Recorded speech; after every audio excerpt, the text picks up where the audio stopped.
দুশ্চিন্তায় দুশ্চিন্তায়, অভাব, সংসার চলে না, বউ পায় না, বউ থাকে না, যা একটা পাইছিল তাও সে ঘর লাগা হচ্ছে না। এরকম হয় না, হয় না? তো এইগুলো থেকে দুশ্চিন্তা করতে করতে অনেকেই রোগগ্রস্ত হয়ে পড়ে, তারপরে জমিন ছেড়ে চলে যেতে হয়।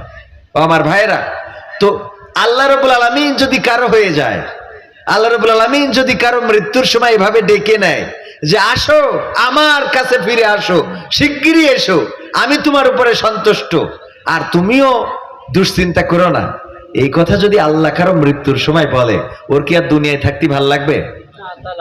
লাগবে? কারণ আমরা তো সারা জীবন আল্লাহকেই চাচ্ছি। সিজদায় পড়ে কাকে চাই? আল্লাহ। আল্লাহর কাছে ফরিয়াদ করি, ওগো আল্লাহ, তুমি আমাদের খালিক, তুমি আমাদের মালিক, তুমি রহমান, তুমি রহিম, তুমি আমাদের উপরে খাস রহমত বর্ষণ করো, তুমি আমাদের উপরে দয়া করো। আদম আলাইহিস সালামের মতো বলি, রব্বানা জালামনা আনফুসানা ওয়া ইল্লাম তাগফির লানা ওয়া তারহামনা লানাকুনান্না মিনাল খাসিরিন। আমরা বলি, ওগো রব, আমরা জুলুম করেছি আমাদের উপরে, তুমি আমাদের উপরে দয়া করো এবং আমাদেরকে ক্ষমা করো, তুমি ক্ষমাও করো, দয়াও করো, তা না হলে আমরা ক্ষতিগ্রস্তদের মধ্যে পড়ে যাব। আল্লাহর দয়া চাই, ক্ষমা চাই, আল্লাহর প্রিয় হতে চাই, আমরা আল্লাহকে পাইতে চাই, জাহান্নাম থেকে বাঁচতে চাই, জাহান্নামে যায় জান্নাতে যাইতে চাই, ঠিক না বে ঠিক? জাহান্নাম থেকে বেঁচে জান্নাতে যাইতে চাই। ও আমার ভাইরা, যে আল্লাহকে পাওয়ার জন্য তাহাজ্জুদ পড়লাম, যে আল্লাহকে পাওয়ার জন্য রমজানের রোজা রাখলাম, যে আল্লাহকে পাওয়ার জন্য সুবহে সাদিক থেকে সূর্যাস্ত পর্যন্ত আমরা কোনো কিছু খাইলাম না, কোনো কিছু মুখে দিলাম না, আহার করলাম না, নারী সঙ্গম করলাম না, স্ত্রীর সাথে সময় কাটালাম না, যে আল্লাহকে পাওয়ার জন্য আমরা ক্ষুধা লাগা সত্ত্বেও এক লুকমা আহার মুখে ভরি নাই, পিপাসা লাগা সত্ত্বেও এক কুলি পানিও খায় নাই, যে আল্লাহকে পাওয়ার জন্য লাইলাতুল কিয়াম, লাইলাতুল কদর করলাম, যে আল্লাহকে পাওয়ার জন্য মক্কা মদিনায় গেলাম, কাবা ঘর তাওয়াফ করলাম, সাফা মারওয়া সাই করলাম, মিনাতে যেয়ে পাথর নিক্ষেপ করলাম, যে আল্লাহকে পাওয়ার জন্য মদিনায় যে বিশ্ব নবীর রওজা জিয়ারত করলাম, সে আল্লাহ যদি বলে, ওগো আমার বান্দা ফিরে আসো তোমার রবের কাছে, আমি তোমার উপরে সন্তুষ্ট আর তুমিও সন্তুষ্ট থাকো, দাখিল হও বান্দাদের কাতারে আর প্রবেশ করো জান্নাতে, এই কথা যদি বলে দেয়, বলেন দেখি আর দুনিয়ায় থাকার কি দরকার আছে? দুনিয়ায় থাকার দরকার আছে? দুনিয়ায় তো আল্লাহ পাঠাইছেই কিছু বাজার করার জন্য। আল্লাযী খালাকাল মাউতা ওয়াল হায়াতা লিয়াবলুয়াকুম আইয়ুকুম আহসানু আমালা। আল্লাহ রাব্বুল আলামিন বলছেন, আমি মৃত্যু এবং জীবন সৃষ্টি করে মাঝখানে কিছু হায়াত তোমাদেরকে দিয়েছি, এই হায়াতের মধ্যে আমি দেখতে চাই আমলের প্রতিযোগিতায় কে কতটুকু এগিয়ে। কিসের প্রতিযোগিতায়?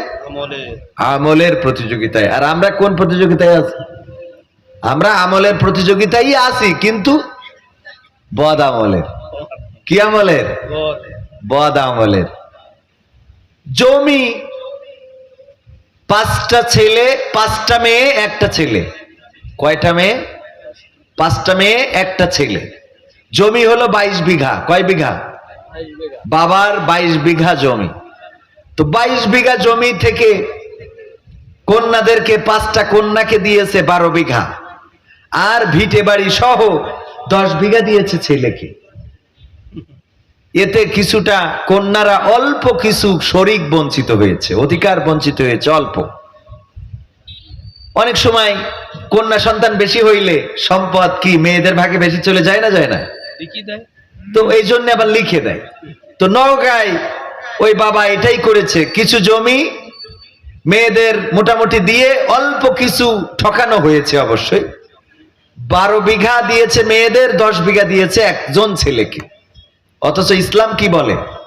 যে মেয়ে যা পাবে, ছেলে যা পাবে, মেয়ে তার অর্ধেক পাবে। হ্যাঁ, এটাই হলো ইসলামী শরিয়া। তো এখন এইটুকু দেওয়ার কারণে মেয়ের স্বামী, তার মানে হলো আপন দুলা ভাই, শালাকে কুপায়ে, শুধু শালাকে না, শালার বউকে, শালার সন্তান ছেলে এবং মেয়েকে কুপায়ে পুরো পরিবারটাকেই নির্বংশ করে ছেড়ে দিয়েছে। দেখেছেন না নওগাঁয়? নওগাঁয় তো যেয়ে দেখেন নাই, মিডিয়ায় দেখেছেন না? মাত্র 2 দিন আগের ঘটনা, দেখেছেন কিনা?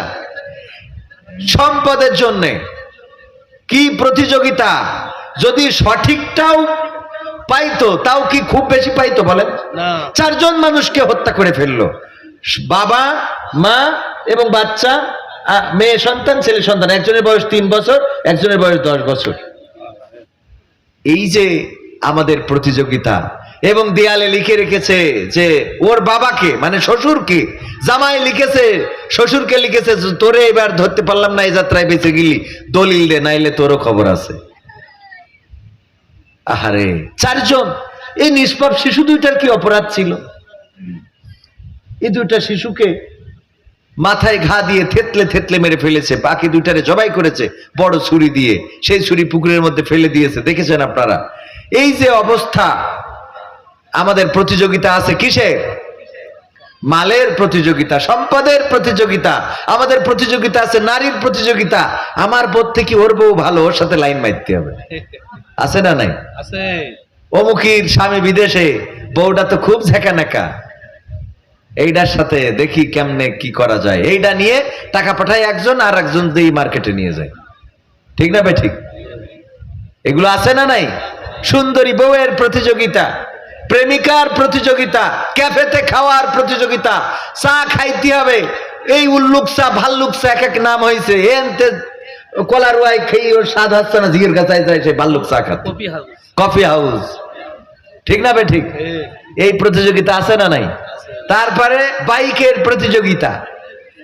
আল্লাহ রাব্বুল আলামিন বলেছেন, তোমাদের চক্ষু, তোমাদের মনের খোরাক, সেইগুলো অর্থ সম্পদ, ঘোড়া, সেই ঘোড়ার জায়গায় এখন হয়েছে বাইক। ঘোড়ার জায়গায় কি?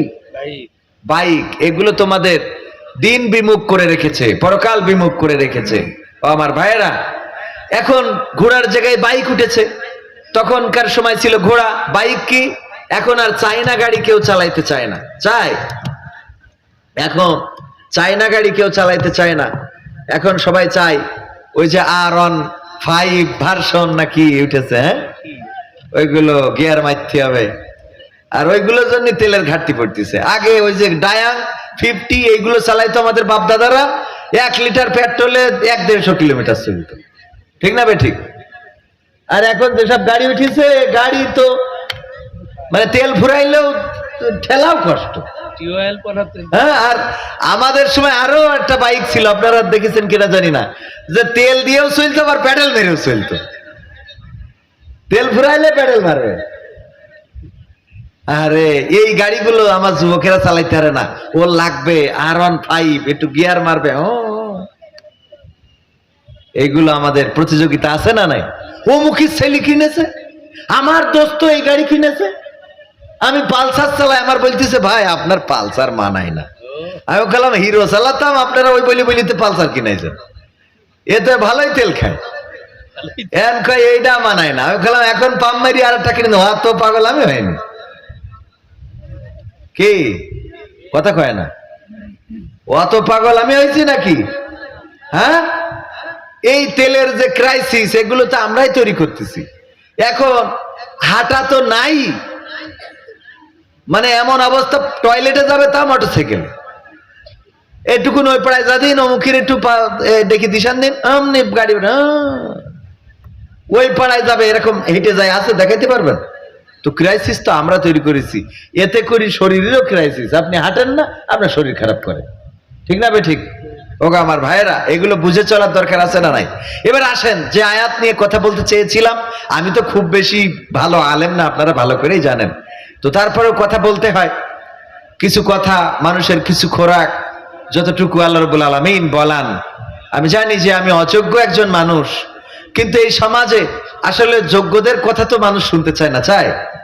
যোগ্যদের কথা যদি শুনতে চাইতো, তাইলে সাতক্ষীরাতে 4 গেল, অন্য জায়গাতে গেল না কেন? কথা কয় না? ঠিক। 151 ছাড়াই যেত। তো যাই হোক।